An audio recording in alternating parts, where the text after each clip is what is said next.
ఈ ఆడబిడ్డలను ఆశీర్వదించకపోతే నీకు ఆ ప్రధాన ప్రతిపక్ష పాత్ర కూడా దండగా అని చెప్పి ఇక్కడ ఉన్న వాళ్ళు అనుకునే ప్రమాదం ఉంది. చంద్రశేఖరరావు గారు,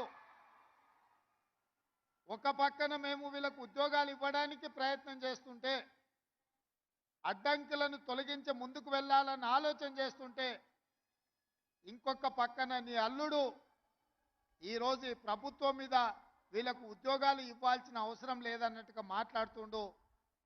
మీరైనా పిలిచి మీ అల్లుడికి గడ్డి పెట్టండి.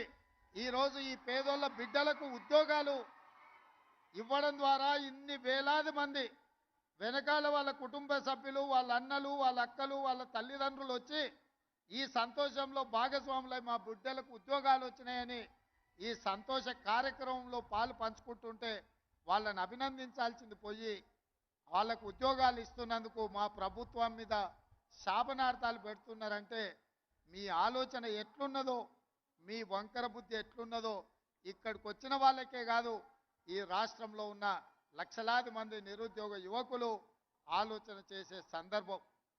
అందుకే ఈ తెలంగాణ సమాజంలో ఉన్న ప్రధానమైన నిరుద్యోగ సమస్యను పరిష్కరించడానికి మా ప్రభుత్వం ఏర్పడిన వెంబడే తెలంగాణ పబ్లిక్ సర్వీస్ కమిషన్ని ప్రక్షాళన చేసి అక్కడ నూతనంగా ఖాళీలు ఉన్న దాదాపుగా 2 లక్షల ఉద్యోగ నియామకాలు చేపట్టాలన్న ఆలోచనతోటి మా మంత్రివర్గ సహచరులతోని యూపీఎస్సీ అక్కడికి వెళ్ళి ఆ చైర్మన్ను, అక్కడ విధి విధానాలను, అక్కడ నిర్వహణ విధానాన్ని పరిశీలించి ఈరోజు మా ప్రభుత్వం తెలంగాణ పబ్లిక్ సర్వీస్ కమిషన్ను పూర్తిగా ప్రక్షాళన చేసి నూతనంగా చైర్మన్ను, సభ్యులను నియమించుకోవడం జరిగింది. తొందరలోనే తెలంగాణ పబ్లిక్ సర్వీస్ కమిషన్ ద్వారా నియామకాలు, వైద్య ఆరోగ్య శాఖ ఇక్కడ ఉద్యోగ నియామకాలు వీరి ద్వారా, అదేవిధంగా పోలీస్ రిక్రూట్మెంట్ బోర్డు నుంచి తొందరలోనే 15,000 పైచిలకు పోలీసు ఉద్యోగ నియామకాలను కూడా చేపట్టడానికి ఈరోజు మా ప్రభుత్వము కృషి చేస్తున్నది. మా బాధ్యత, మాకు ఉద్యోగాలు వచ్చినాయని మేము సంతోషంగా మా కుటుంబ సభ్యులతో విలాసవంతమైన జీవితం గడపడం కాదు, రోజుకు 16 నుంచి 18 గంటల వరకు పనిచేస్తూ మా మంత్రివర్గ సభ్యులు ఏ విధంగా ఈ నిరుద్యోగ సమస్యను పరిష్కరించాలి, మీ జీవితాలలో మీ కళ్ళల్లో వెలుగులు చూడాలి, సంతోషాన్ని చూడాలి అని ఈ ప్రభుత్వము కృషి చేస్తున్నది. తప్పకుండా ఈ తెలంగాణ నిరుద్యోగ యువకుల యొక్క కళ్ళల్లో సంతోషం చూడడానికి మా ప్రభుత్వం కట్టుబడి ఉన్నది. శ్రీమతి సోనియమ్మ ఆశీర్వాదంతో ఏర్పడ్డ ఈ తెలంగాణ రాష్ట్రంలో రాహుల్ గాంధీ గారి నాయకత్వంలో, మల్లికార్జున్ ఖర్గే గారి నేతృత్వంలో తెలంగాణ రాష్ట్రాన్ని మరింత బలోపేతమైన తెలంగాణగా నిర్మించడమే కాదు, విధ్వంసమైన తెలంగాణను పునర్నిర్మించడంలో మా శాయశక్తుల కష్టపడతాం. మీకోసమే అహర్నిశలు కృషి చేస్తాం. నిరుద్యోగ యువకులకి వేదిక మీద నుంచి నేను భరోసా ఇస్తున్నా, సంవత్సరం తిరిగే లోపల 2 లక్షల ప్రభుత్వ ఉద్యోగ ఖాళీలను భర్తీ చేసే బాధ్యత మాది. ఇచ్చిన మాట నిలబెట్టుకుంటాం. ఆనాడు 2004లో తెలంగాణ రాష్ట్రాన్ని ఇస్తానని కరీంనగర్ గడ్డ మీద నుంచి శ్రీమతి సోనియా గాంధీ గారు మాట ఇచ్చిండ్రు. ఇచ్చిన మాట నిలబెట్టుకొని 2014లో తెలంగాణ రాష్ట్రాన్ని ఏర్పాటు చేయడం జరిగింది. అలాంటి మాట తప్పని, మడమ తిప్పని శ్రీమతి సోనియా గాంధీ గారి నాయకత్వంలో ఏర్పడ్డ ఈ ప్రభుత్వం మీకు ఇచ్చిన మాట నిలబెట్టుకుంటుంది.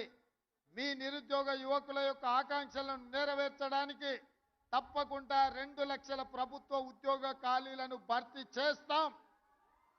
మీ కళ్ళల్లో ఆనందం చూసి ఫామ్ హౌస్లో ఉన్న వాళ్ళు కుళ్ళుకున్నా,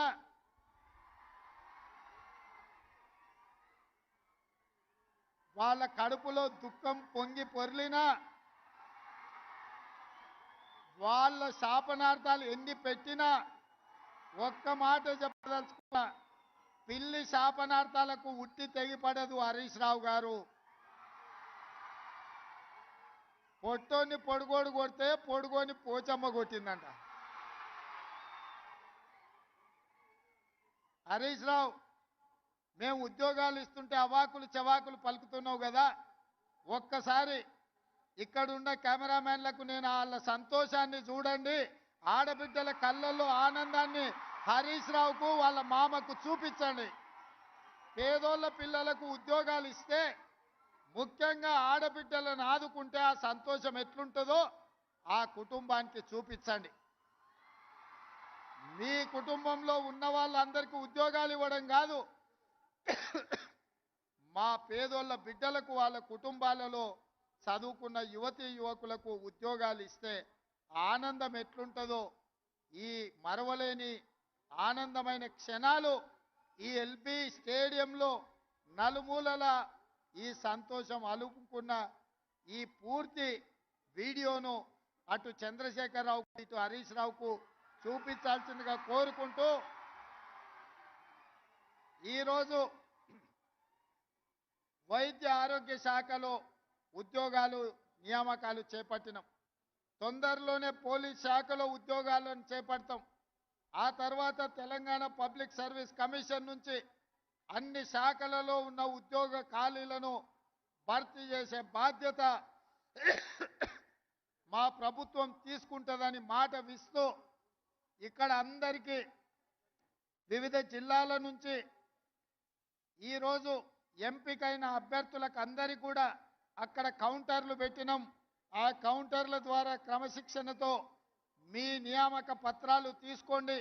కొంతమందిని వేదిక మీద సింబాలిక్గా ఇచ్చినా మీరు మీ కుటుంబ సభ్యులు మీ నియామక పత్రాలు తీసుకొని వెళ్ళి, ఈరోజు స్టాఫ్ నర్సులు అంటే కుటుంబ సభ్యులు,